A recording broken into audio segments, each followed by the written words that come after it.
قربانی واجب ہے اس شخص پر جس کے پاس 52.5 تولے چاندی یا 7.5 تولے، لیکن میں 7.5 تولے والا فتویٰ نہیں دیتا، میں 52.5 تولے چاندی والا فتویٰ دیتا ہوں، اس لیے کہ 52.5 تولے چاندی تو شاید تولہ یا 1.5 تولہ سونے کے برابر ہی ہو جائے، ٹھیک ہے نا جی؟ تو 7.5 تولے سونا 50-60 ہزار روپیہ جس آدمی کے اکاؤنٹ میں موجود ہے وہ قربانی کرے۔ بلکہ امام شافعی رحمۃ اللہ علیہ فرمایا کرتے تھے جس نے 3 کمروں کو تالا لگایا ہوا ہے وہ 3 کمرے فارغ ہیں، اس کے کسی کام کے نہیں، ان کی قیمت کا حساب لگائے، چھت پہ سٹور بنا دیا ہے کوئی مطلب نہیں اس کا، اور جو ویسے رکھی ہوئے ہیں کوئی معنی ہی نہیں کمرے کا، فرماتے تھے حساب لگائے قربانی کرے۔ رب کریم کی بارگاہ میں دینے کا جب معاملہ آیا تو گول کر گیا کام۔ میرے رسول کائنات سرور عالم صلی اللہ علیہ وسلم کا جب اپنے لیے چیزیں استعمال کرنے کا ماحول ہے تو محبوب پاک علیہ الصلوۃ والسلام نے مہینہ روٹی نہیں پکائی۔ یہاں جو آدمی ہر جمعرات کو 4 کلو بکرے کا گوشت پکاتا ہے اور ہر تیسرے دن مرغی کا گوشت لاتا ہے، وہ قربانی کی باری آتی ہے تو کہتا ہے میرے پہ لگتی نہیں، وہ ٹھیک ہے ابا جی لے آئے، ابا جی کی طرف سے قربانی ہے، اس دفعہ ابا جی کی، اگلی دفعہ اماں جی کی، اس سے اگلی دفعہ دادی جی کی۔ او خدا کے بندو، جس آدمی کے پاس پیسے ہیں پہلے اپنی قربانی واجب ہے۔ میری بات کی سمجھ آ رہی ہے عزیزوں کو؟ جو آدمی صاحب استطاعت ہے پہلے کس کی قربانی کرے گا؟ وہ کمائی کرتا ہے، اس کے اپنے اکاؤنٹ میں تنخواہ آتی ہے، ابا جی کے اکاؤنٹ میں نہیں آتی، اس نے اپنا بینک بیلنس چوری بھی رکھا ہوا ابا جی سے۔ پہلے اپنی قربانی کرے، اگر اس کو شوق ہے دل کرتا ہے تو ایک اور خریدے، پھر ابا جی کی طرف سے کرے، اگر اللہ نے توفیق دیا تو ایک اور خریدے اماں جی کی طرف سے کرے، اور اگر اس کے دل کو اللہ ٹھنڈک عطا کرے، سکون کرے تو پھر اپنے رسول کی طرف سے بھی قربانی دے، پھر اپنے محبوب کی جانب سے بھی قربانی کرے۔ نبی پاک صلی اللہ تعالی علیہ وسلم نے ہر سال 2 قربانیاں دی، 10 سال، کل کتنی ہوگی 10 سالوں میں؟ بولیے۔ اور جب حضور حج کرنے گئے نبی پاک نے 63 اونٹ ذبح فرمائے۔ ایک اونٹ میں کتنی قربانیاں ہوتی ہیں؟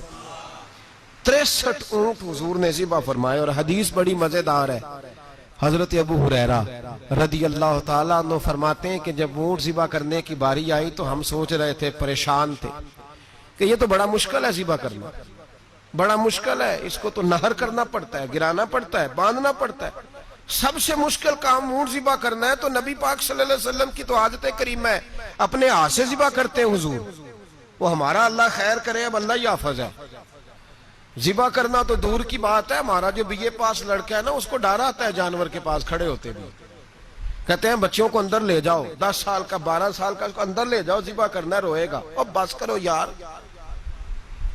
یہ کس قوم سے تمہارا تعلق پڑ گیا ہے؟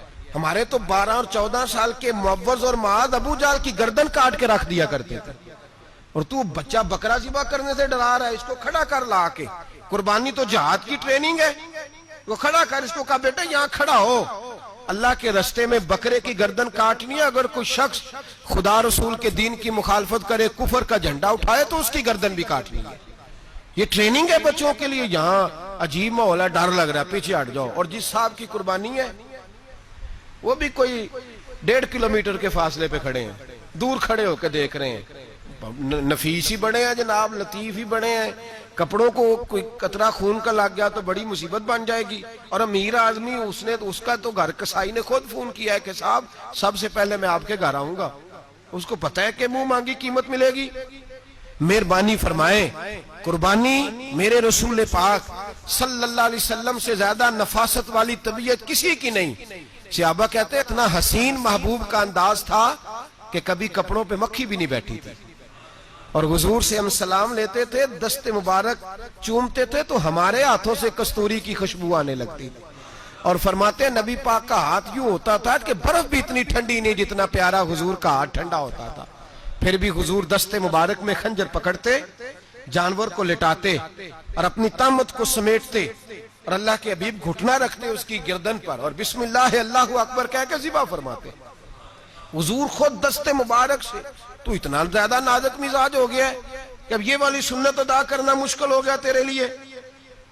63 اونٹ ہیں، اور صحابہ کرام علیہم رضوان فرماتے ہیں کہ حال یہ ہے ہم سوچ رہے ہیں کیسے ذبح کریں گے، کیا کریں گے، کیسے گرائیں گے، اور نبی پاک صلی اللہ علیہ وسلم کہتے ہیں ہم ابھی سوچ میں ہی تھے کہ حضور نے چھری پکڑی، خنجر جب حضور نے اٹھایا تو فرماتے ہیں اونٹ دوڑتا ہوا آیا اور نبی پاک کے سامنے آ کے لیٹ گیا۔ فرماتے ہیں اللہ کے رسول نے بسم اللہ اللہ اکبر کہہ کے ذبح کیا، اس نے ٹانگ بھی کوئی نہیں ہلائی، پیر بھی کوئی نہیں ہلایا۔ تو صحابہ فرماتے ہیں کہ اونٹ دوڑتا ہوا آیا، حضور کے سامنے آ کے لیٹا، نبی پاک نے ذبح فرمایا اور فرماتے ہیں حد ہو گئی۔ حضور نے توجہ فرمائی تو دوسرا دوڑتا ہوا آ گیا، تیسرا آ گیا۔ حضرت ابو ہریرہ فرمایا کرتے اونٹ ایک دوسرے کو دھکے دیتے تھے، پیچھے ہٹ جا، پہلے میں نے جانا ہے، پہلے میں نے جانا ہے۔ 63 اونٹ وادی مینا میں حج کے موقع پر میرے رسول پاک نے دست مبارک سے ذبح فرمائے۔ ہر قربانی حضور نے اپنے ہاتھوں سے فرمائی۔ قربانی واجبات دین میں سے، ضروریات دین میں سے، اور کوئی اتنا لمبا چوڑا مسئلہ نہیں۔ ہم نا بہت ساری چیزوں کو خود بخود مشکل کر لیتے ہیں۔